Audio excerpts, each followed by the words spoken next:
إن الحمد لله نحمده ونستعينه ونستغفره ونعوذ بالله من شرور أنفسنا ومن سيئات أعمالنا من يهدي الله فلا مضل له ومن يضلله فلا هادي له وأشهد أن لا إله إلا الله وحده لا شريك له وأشهد أن محمدا عبده ورسوله وبعد فإن خير الحديث كتاب الله وخير الهدي هدي محمد صلى الله عليه وسلم وشر الأمور محدثاتها وكل محدثة بدعة وكل بدعة ضلالة وكل ضلالة في النار. أعوذ بالله من الشيطان الرجيم. الحمد لله الذي هدانا لهذا والصلاة والسلام على خاتم النبيين والمرسلين. رب اشرح لي صدري ويسر لي أمري واحلل عقدة من لساني يفقهوا قولي. أما بعد. وقال عز وجل في القرآن المجيد. أعوذ بالله من الشيطان الرجيم. بسم الله الرحمن الرحيم. یوم یأتی بعض آیات ربک لا ینفع نفسا ایمانها لم تکن آمنت من قبل او کسبت فی ایمانها خیرا. اما بعد. تمام تعریفیں اس اللہ عز و جل کے لیے لائق و زیبا ہے جو تمام جہانوں کا بنانے والا اور اسے پالنے والا ہے، اور درود و سلام اس کے آخری نبی محمد صلی اللہ علیہ وسلم پر. الحمدللہ ہم تمام یہاں اس 10 روزہ اسلامی کانفرنس کے پہلے سیشن، پہلی نشست میں جمع ہوئے. اس کے دوسرے حصے میں جو عنوان آپ کے سامنے رکھا گیا تھا وہ تھا امام مہدی کا ظہور. بہرحال بہت ساری باتیں جب یہ الفاظ ہم ذہن میں سنتے ہیں امام مہدی کے تعلق سے تو بہت سارے الفاظ آتے ہیں. اس کی وضاحت کر دوں اس سے پہلے کہ امام مہدی ان کے تعلق سے جو بہت ساری باتیں آتی ہے، چونکہ یہ ایک نیک شخص ہے تو مختلف القاب ان کے آگے لگائے جاتے ہیں یا مختلف قسم کی دعائیں ہم اپنے لیے بھی علماء لکھتے ہیں کہ ہم کر سکتے ہیں کہ اگر وہ ہمارے زمانے میں آ جائے تو ہم ان کا ساتھ دیں. تو پامفلٹ میں یا پوسٹر میں آپ نے دیکھا مہدی علیہ السلام لکھا تھا. بہت سے لوگ اس میں ایک غلط فہمی میں وہ ہو جاتے ہیں، پڑ جاتے ہیں کہ علیہ السلام یہ نبی تو نہیں، کوئی پھر علیہ السلام کیوں لگایا گیا. علیہ السلام یہ دعا ہوتی ہے، یاد رکھیے. جیسے آپ کو میں سلام کرتا ہوں السلام علیکم، اس کا شارٹ فارم علیہ السلام ہوتا ہے. تو یہ انبیاؤں کو بھی لگایا جا سکتا ہے اور غیر انبیاؤں کو بھی لگتا ہے، جیسے کہ مریم علیہ السلام، حالانکہ نبی نہیں آپ.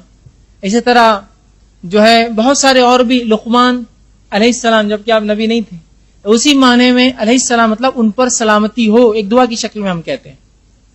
یا کچھ لکھتے ہیں رضی اللہ عنہ کہ جب وہ آ جائے تو اللہ ان سے چونکہ راضی ہوں گا، ان کو اللہ چنیں گا تو رضی اللہ ان سے راضی. یا مہدی ہدان اللہ ہمیں ہدایت دے کہ ہمارے دور میں آ جائے تو ہم ان کا ساتھ دیں، تو ہدان اللہ کہ اللہ ہمیں ہدایت دے کہ ہم اگر وہ ہمارے زمانے میں آ جائے تو ان کے خلاف نہ ہو. بہرحال تو امام مہدی ان کا تذکرہ جب بھی آتا ہے بہت سارے اشکالات، بہت سارے سوالات، بہت ساری باتیں، کیا یہ نبی ہے، کیا یہ زندہ ہے، یہ کیا یہ کہیں چھپے ہوئے ہے، ان کا کیا معاملہ ہے، یہ پیدا ہوں گے یا مختلف قسم کی باتیں، یہ آسمان سے اتر کر آئی، کیا ہوگا، یہ کیا معاملہ ہے.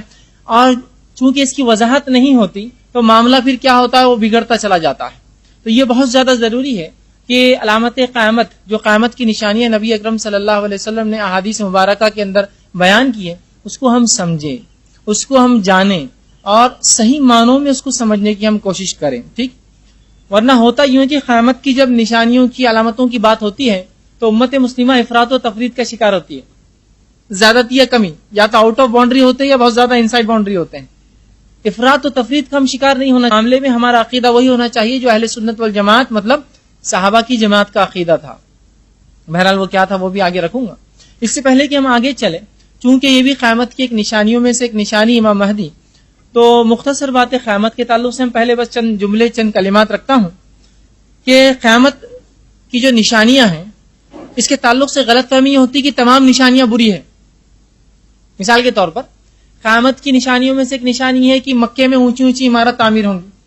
اب کوئی مکہ چلے جائے، اونچی اونچی عمارت، قیامت اب نزدیک ہے، دیکھو نا اتنی بڑی عمارتیں بنا رہے. قیامت کی نشانی اور بڑی بڑی عمارتیں بنا رہے، ان کو عقل نہیں کہ لوگوں کو بنانے والوں کو. وہ بری چیز نہیں ہے، قیامت کی ہر علامت بری نہیں ہے. ٹھیک ہے، بتا قیامت کی جو نشانی اور علامتیں ہیں اس کی مثال ایسی ہے جیسا میل کا پتھر، مائل سٹون. جب آپ سفر کرتے ہیں تو سفر کرتے وقت میل کے پتھر آتے، مائل سٹون آتے ہیں. آپ جس شہر جا رہے ہیں اس کا لکھا ہوا تھا فلاں شہر 100 کلومیٹر دور، فلاں شہر 90 کلومیٹر دور، فلاں شہر 80 کلومیٹر دور.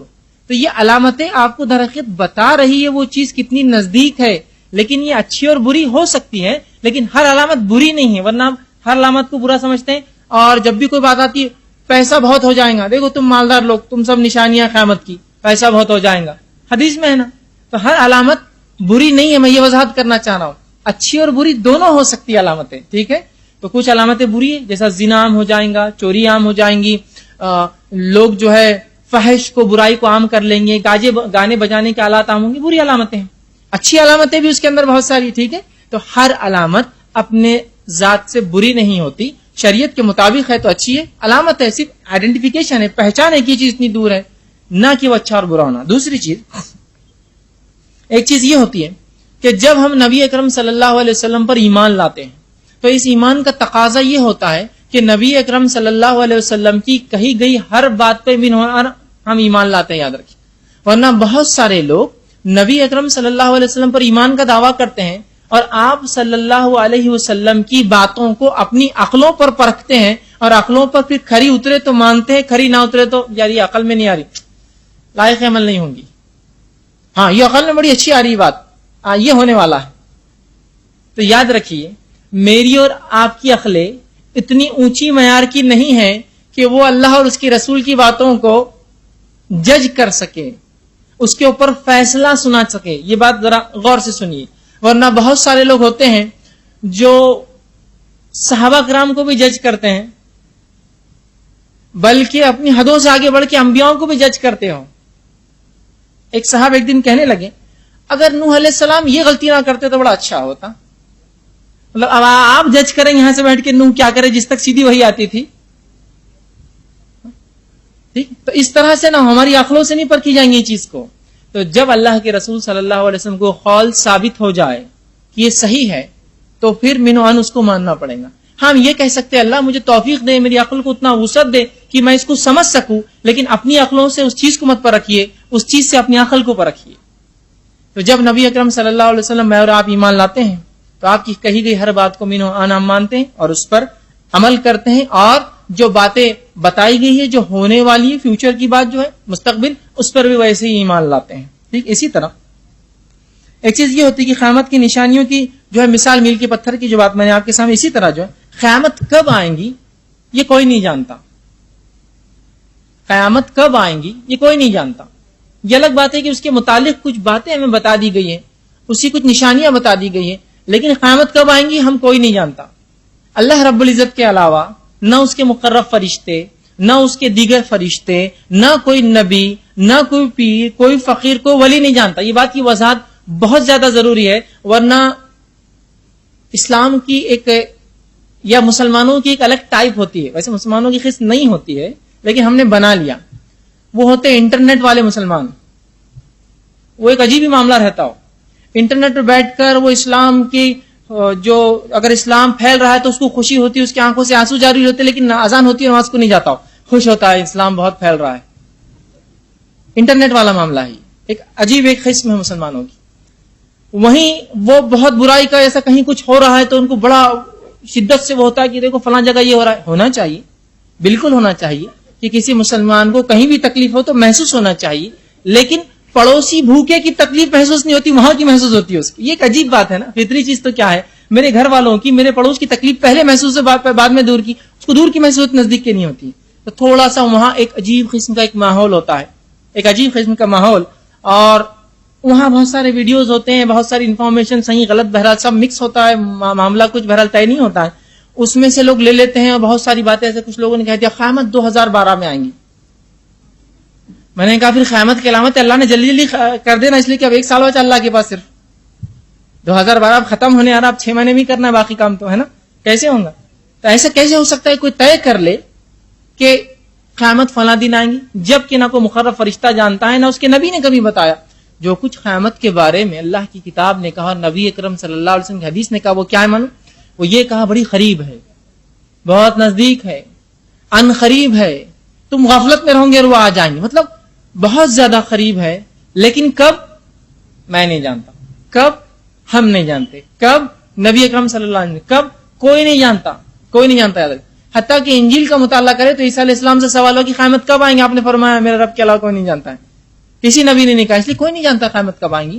لیکن قرآن نے جو باتیں کہی بس قریب ہے. سورہ احزاب سورہ نمبر 33 آیت نمبر 63 میں اللہ فرماتا ہے اور کہتا ہے وما یدریک لعل الساعۃ تکون قریبا.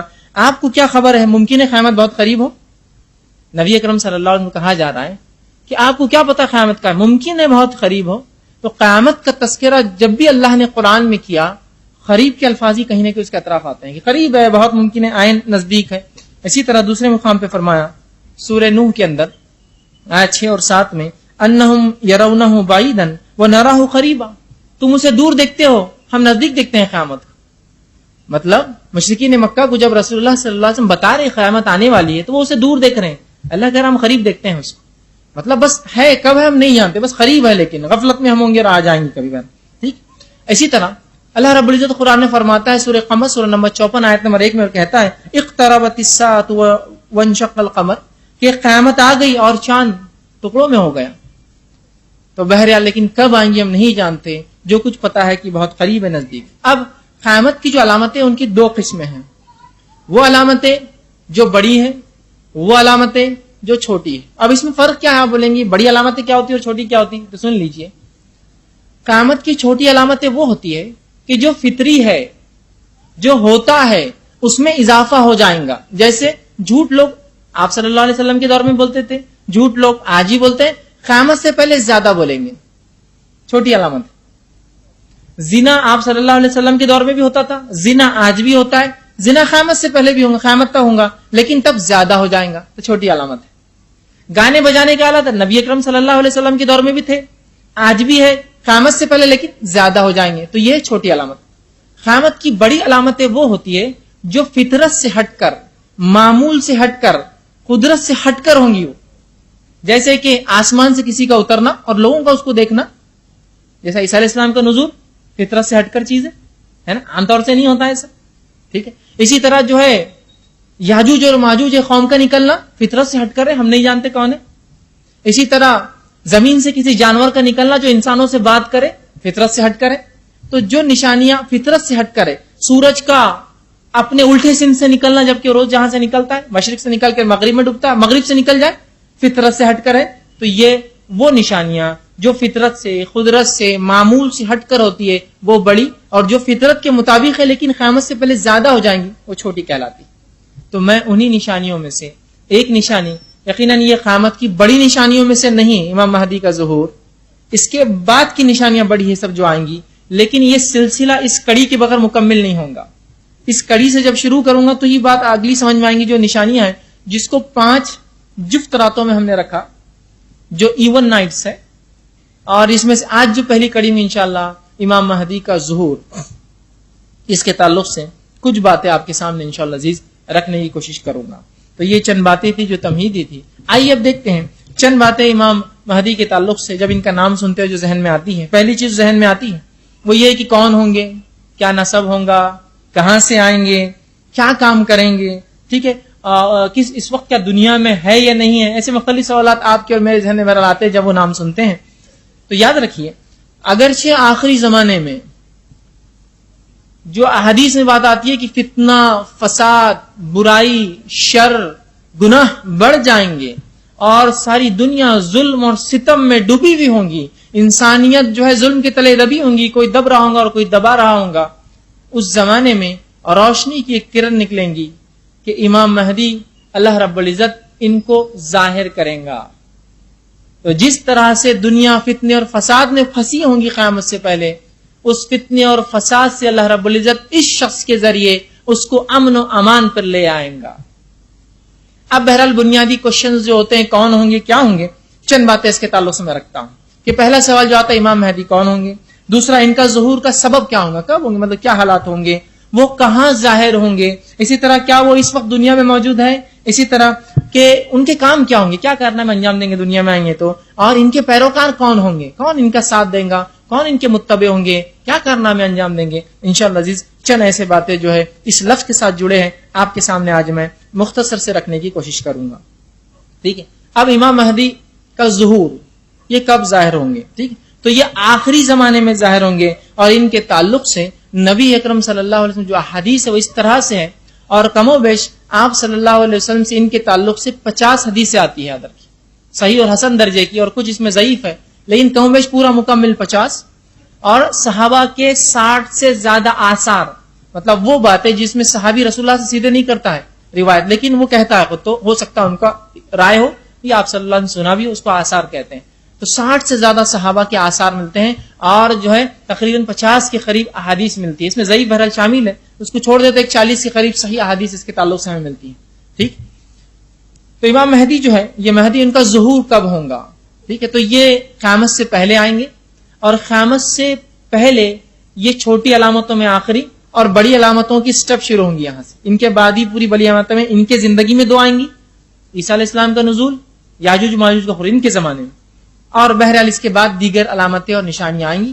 اور قیامت کی بڑی نشانیوں کے تعلق سے جو حدیث سے ملتا ہے وہ یہ ہے کہ جب پہلی آ جائیں گی تو بعد کی ایسے آئیں گی جیسا ایک مالے کا جب سرا ٹوٹ جاتا ہے، کھل جاتا ہے ایک مالا، تو اس کے بعد موتیاں کیسے سرکنا شروع ہوتے ایک کے بعد ایک، اس طرح سے پھر لگ جائیں گا معاملہ، اس طرح سے پھر سلسلہ شروع ہو جائیں گا بڑی نشانیوں. ایک جب آ گئی سلسلے وار کڑی میں دوسری آنا شروع ہو جائیں گی. ٹھیک ہے. تو یہ جس کو ہم کہیں گے بڑی نشانیوں کی شروعات انہی سے ہونے والی ہے. گوئی بڑی علامتوں میں شامل نہیں ہے حدیث میں جو آتا ہے، لیکن چھوٹی علامتوں میں آخری، بڑی علامتوں کی ابتدا ان کی زندگی سے ہوگی، اسی لیے ان کی زندگی ہم دیکھ رہے ہیں. امام مہدی یہ مسلمانوں کے صرف دینی رہنما نہیں ہوں گے، مذہبی رہنما نہیں ہوں گے، یہ مذہبی رہنما ہونے کے ساتھ ساتھ مسلمانوں کے حاکم اور پیشوا بھی ہوں گے، اور ان کے خلیفہ ہوں گے. سمجھ رہا بات کو؟ ورنہ کیا ہوتا عموماً آج کل معاملہ یہ ہے کہ جو دیندار انسان ہے اس کا سیاست یا حاکم یا اس طرح سے کوئی معاملہ نہیں، اس کا ایک اپنا معاملہ ہے. حکومت میں جو لوگ ہیں ان کا دین سے کوئی معاملہ نہیں، بولتے دین کا معاملہ ادھر ہے، ہم حکومت کریں. ٹھیک. تو معاملہ اس طرح سے. امام مہدی کے تعلق سے یہ مت سوچیے، وہ جہاں مسلمانوں کے مذہبی قائد اور رہنما ہوں گے خلیفہ، اسی طرح وہ دنیا میں حاکم ہوں گے اور مسلمانوں کے خلیفہ بھی ہوں گے ساتھ میں. یاد رکھیے. ٹھیک. یہ ان کی خصوصیت ہے، یاد رکھیے. ٹھیک. اسی طرح ان کے صفات کیا ہوں گے، اسی طرح ان کی جو ہے پیدائش کہاں ہوں گی، یہ کس نسل سے ہوں گے. تو اس کے تعلق سے جو حدیث میں جو باتیں آتی ہیں وہ یہ ہے، امام مہدی کے تعلق سے جو آپ صلی اللہ علیہ وسلم بیان کی حدیث میں یہ ہے کہ مہدی میرے خاندان سے ہوگا، اور میری بیٹی فاطمہ کے نسل سے ہوگا، اور اس کی اولاد جو ہے حسن سے ہوگا. بالکل خصوص بتا دیا کہ مہدی جو ہے جب آئیں گے تو ان کی نسل یہ ہوں گی کہ آپ صلی اللہ علیہ وسلم خاندان میں فاطمہ رضی اللہ عنہ، حضرت علی اور فاطمہ سے، اور آپ کے بیٹے حسن سے رضی اللہ جو ہے ان سے یہ ہوں گے. یاد رکھیے. اب بہت سے لوگ کہتے ہیں ہمیں کیسا پتا چلے گا جب آئیں گے ان کی نسل سے؟ جب آ جائیں گے علامتیں ظاہر ہو جائیں گی تو سمجھ جانا انہی کے اس سے. بات سمجھ رہا ہے بات؟ ورنہ آدمی یہ سوچتا ہے کہ ہم کو کیسے پتا چلے گا. یہی ایک نشانی نہیں ہے، ابھی تو علامتیں بہرحال بہت واضح علامتیں ہیں، آپ سمجھ جائیں گے. جب واضح علامتیں آ جائیں گی تو آپ سمجھ جائیے پھر یہ انہی سے. بہرحال تو آپ صلی اللہ علیہ وسلم میرے خاندان سے ہوں گا، اور اس کا نام میرے نام سا، اور اس کے والد کا نام میرے والد کے نام سے. تو پتا چلا ان کا نام محمد بن عبداللہ جو ہے حسنی ہو سکتا ہے، یہ نام ہو، الہاشمی القریشی یہ نام ہو، یا پھر احمد بن عبداللہ حسنی ہاشمی القریشی یہ نام ہو سکتا ہے. بہرحال آپ نے فرمایا اس کا نام میرے نام سا، اس کے والد کا نام میرے والد کے نام سے. ٹھیک ہے. تو یہ آپ نے بتائی اس کا نسب، مہدی کا نسب یہ ہوگا کہ وہ اللہ کے رسول صلی اللہ علیہ وسلم خاندان سے، آپ کے نام اور آپ کے والد کے نام دونوں نام جو ان کے یکساں ہوں. اسی طرح صفت مہدی کی بہت وضاحت سے حدیث میں بتائی گئی. یہ صفتیں میں بھی اس لیے آپ کے سامنے رکھ رہا ہوں کہ بہت سی بار بہت سارے لوگ مختلف مقامات پر یہ دعویٰ کرتے کہ میں مہدی ہوں، میں مہدی ہوں، میں مہدی ہوں، ہے نا، اور مختلف عجیب و غریب باتیں. ایک بات آپ کے سامنے رکھتا ہوں. ایک مجھے فون کال آیا، انہوں نے کہا کیا حالات ہے اورنگ آباد کے؟ یہ تعلق اورنگ آباد سے تھا اس لیے آپ کے سامنے رکھا ہوں. میں نے کہا اچھا حالات ہے ماشاء اللہ اب تک. تو آپ کا کیا ارادہ اور خیال ہے؟ فون تو کیا آپ نے؟ کہا نہیں میں فلاں. اچھا میں نے کہا پھر ٹھیک ہے کیا معاملہ ہے؟ تو کہا ایک صاحب مجھے ملے تھے جو ہندوستان کے ایک جو علاقے گوا میں کام کرتے تھے. جب وہاں سے وہ نکلے اور ان کے شہر اکولا سے فون تھا، وہاں آئے تو انہوں نے بہت دن مجھ سے بات کی. بات کرنے کے بعد جب میں ان کی باتوں سے ایسا بتانے لگا کہ متاثر ہوں تو کہا عیسیٰ علیہ السلام آ چکے ہیں. میں کہا وہ کیسے اور کہاں؟ تو کہا اورنگ آباد میں. ماشاء اللہ یہ فضیلت مجھے نہیں پتا تھی شہر کی. بہت ساری فضیلتیں بتایا مجھے اورنگ آباد کی، یہ فضیلت نہیں پتا تھی. میں کہا اچھا اورنگ آباد میں کہاں؟ ایک صاحب بڑے مجھے بہت دنوں سے کہہ رہے تھے اور بہت مجھے جو ہے سمجھا رہے تھے، میں نے ایسا تصور دیا ہاں میں آپ کا قائل ہو چکا ہوں، تو کہا پھر عیسیٰ علیہ السلام آ چکے ہیں، آپ چلیے میرے ساتھ۔ میں نے کہا اس شہر کا یہ شرف اور ہم اس سے محروم، تو میں نے کہا ان سے پوچھا نہیں آپ نے چھپے ہوئے کیوں ہیں، جب آ چکے تو چھپے ہوئے کیوں؟ تو کہا ٹیررزم کا بہت مسئلہ ہے، یہ مسئلہ ختم ہونے کے بعد آ جائیں گے، ٹیررزم ذرا زیادہ چل رہا ہے نا، تو ابھی رسکی ہے ان کا نکلنا، ابھی چھپے ہوئے ہیں، ٹیررزم ختم ہونے نکلیں گے۔ میں نے کہا ماشاء اللہ، پھر اورنگ آباد میں تو پھر اور بھی مسئلہ ان کے لیے ظاہر ہونا ٹھیک ہے، ابھی چھپے رہے تو زیادہ اچھا ہے۔ بہرحال اندازہ لگائیے آپ، کیا مسلمانوں کو اتنا نہیں سمجھتا کہ اتنی صفتیں اتنی باتیں حدیث میں آئی ہے، اتنی کھلی نشانیاں، اس کے بعد بھی اس طرح کی باتیں، ایسے عقیدے ایسی باتوں پر ایمان رکھتے ہیں، ایک دوسرے کو بولتے ہیں، کتنی عجیب بات ہے نا، ہنسی بھی آتی ہے لیکن ایک عجیب چیز لگتی ہے، کیسے عقائد مسلمان رکھ رہے ہیں، کیسی باتیں وہ سوچتے ہیں، کیسے کام وہ کر رہے ہیں۔ بہرحال تو مہدی کے تعلق سے بڑی صفتیں آئی ہیں، ان صفتوں کو آپ جان لیں تو بہت سے لوگ ایسے دعوے دار بھی ہوتے ہیں مہدی کے کہ میں مہدی ہوں، ٹھیک ہے بھائی آ جائیے تھوڑے سی صفتیں دیکھ لیتے آپ۔ بہرحال آپ صلی اللہ علیہ وسلم نے ان کے تعلق سے پہلی چیز تو فرمائی کہ میری نسل سے ہوں گا۔ دوسری ابو داؤد کی روایت ہے، آپ صلی اللہ علیہ وسلم فرماتے ہیں، حضرت ابو سعید خدری رضی اللہ عنہ حدیث کے راوی وہ کہتے ہیں کہ مہدی مجھ سے ہوں گا، آپ صلی اللہ علیہ وسلم فرمایا یعنی میری نسل سے ہوں گا، اور آپ صلی اللہ علیہ وسلم فرمایا کہ اس کا نسب ہوا، پھر آپ نے فرمایا اس کی جسمانی صفت یوں فرمائی اور کہا وہ چوڑی پیشانی والا ہوں گا، اور فرمایا لمبی ناک والا ہوں گا۔ عربی زبان میں جو الفاظ چوڑی پیشانی اور لمبی ناک کے لیے استعمال ہو، اس کا معنی یہ ہوتا ہے کہ جس کا بال گنجے ہو، ٹکلا، وہ نہیں، جس کی پیشانی بال دور سے شروع ہوتے، پیچھے سے آتے، جسے پیشانی چوڑی ہو جاتی ہے ایک۔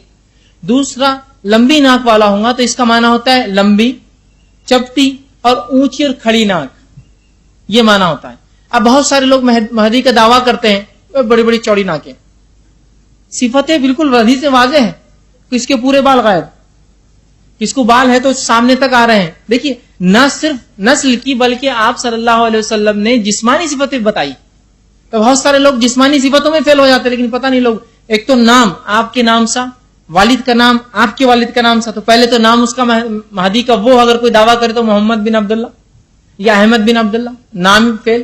دوسرا اتنی واضح نشانی کی چوڑی پیشانی ہوں گی، کھڑی ناک ہوں گی، اور اسی طرح جو ہے جو چوڑی پیشانی اور کھڑی ناک کے لیے الفاظ آتے ہیں اس کا معنی ہی ہوتا ہے کہ پیشانی پہ بال پیچھے سے اور ناک چپٹی ہوں گی، اور معاف کرنا کھڑی ہوں گی، اور کھڑے ہونے کے بعد چپٹی ہوتی ہے نا، باریک ناک جو بولتے ہیں اس میں چوڑی نہیں، اور اوپر سے اونچی ہوتی ہے جو ناک، اس طرح سے ان کی ناک ہوں گی۔ اس طرح کے اوصاف آپ صلی اللہ علیہ وسلم نے وضاحت کے حدیث میں واضح کی۔ اسی طرح جو ہے مہدی حضرت حسن بن علی کی نسل سے کیوں ہوں گا، اس کے تعلق سے علماء نے بہت ساری باتیں کہ علامہ ابن کثیر رحمہ اللہ کہتے ہیں چونکہ حسن رضی اللہ عنہ نے امت کے اندر فتنہ اور فساد نہ ہو بول کر اپنی خلافت خلیفہ چنے جانے کے بعد آپ نے اپنی خلافت کو چھوڑ کر جو ہے معاویہ ابن ابی سفیان رضی اللہ عنہ کے ہاتھ پر بیعت کر لی تھی تاکہ امت فتنے فساد سے بچ جائے۔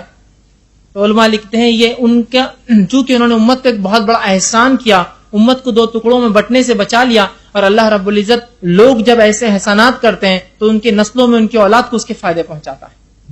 تو جب آپ اور ہم بھی اچھی نیکی کرتے ہیں نا تو پتہ نہیں اس کے نتائج کس نسل میں یا نسلوں تک اس کے اثرات ہوتے ہیں، معلوم؟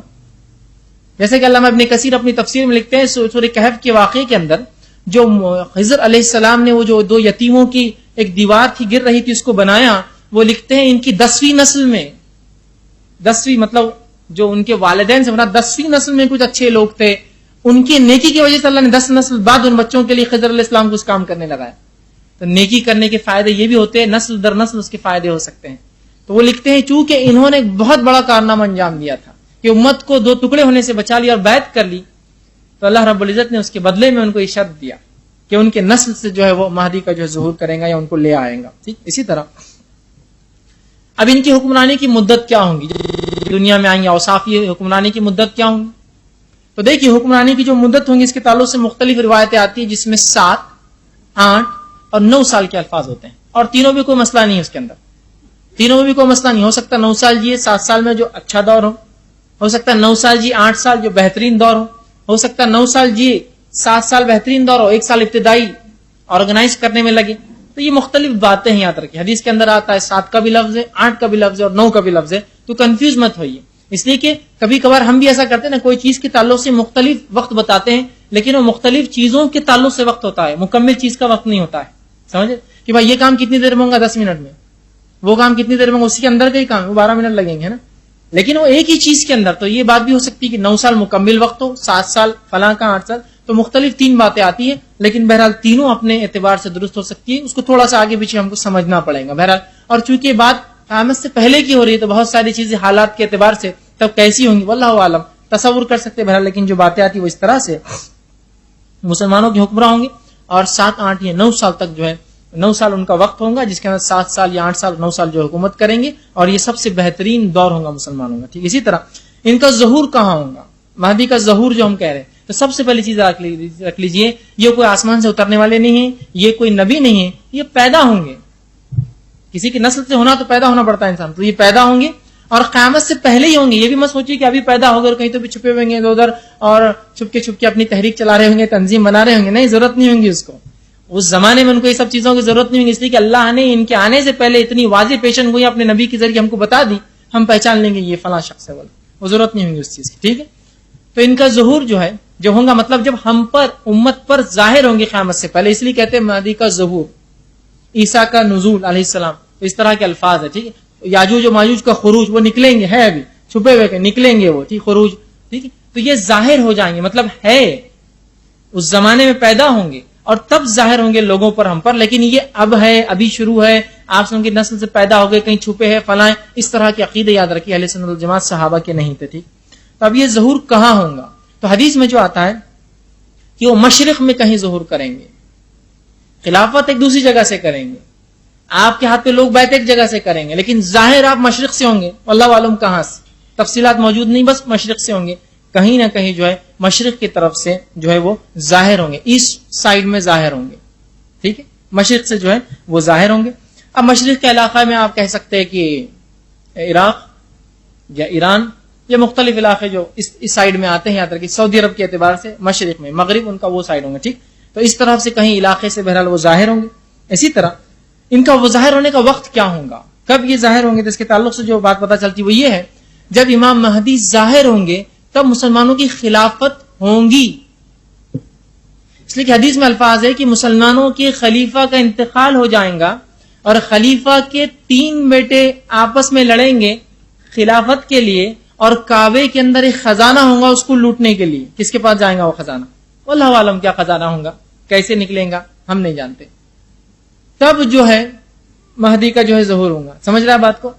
چونکہ یہ دور میں تو کوئی خلافت موجود ہی نہیں ہے، تو آج کا دعویٰ تو بالکل کسی کا بالکل ڈھکوسلا ہوگا. حدیث میں واضح الفاظ ہیں کہ تمہارا لیڈر یا تمہارا خلیفہ وہ نہیں ہوگا، 3 بیٹے ہوں گے، تینوں اس کے لیے لڑیں گے، مطلب خلافت کے لیے اور اس خزانے کے لیے جو کعبے کے اندر ہوگا. اس کی تفسیر مختلف علماء نے کی ہے، جس میں سے ایک تفسیر یہ ہے کہ کعبے کے اندر سے کچھ خزانہ نکلے گا خدائی میں، یہ ایک ہو سکتا ہے. دوسرا، خزانے سے مراد یہ ہو سکتا ہے کہ وہ حکومت کے لیے لڑیں گے.